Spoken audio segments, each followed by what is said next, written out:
Neskubėti, svarbiausia neskubėti. Dabar jau matau socialinėje erdvėje tokius postus. Turbūt paskubėjau, sausio 2 dieną parašiau prašymą nutraukti tą pensijų kaupimą.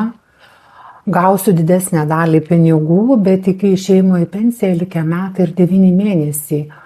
Ir galimai galima pasiimti visą sukauptą sumą.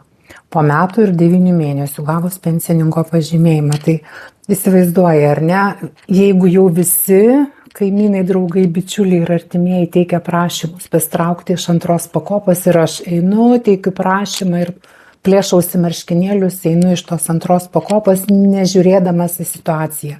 Nedarykim šitos klaidos. Yra 2 metai apsisprendimui.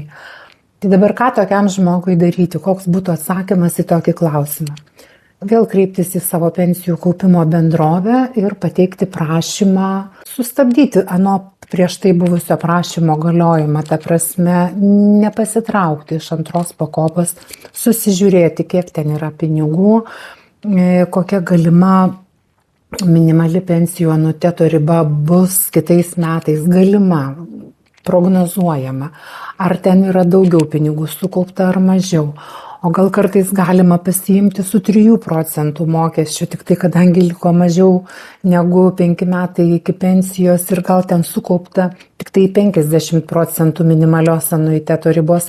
Yra įvairiausių variantų.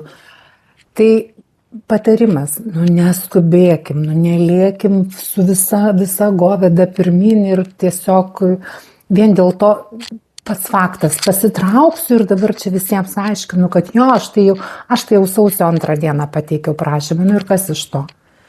Tai protingų sprendimų.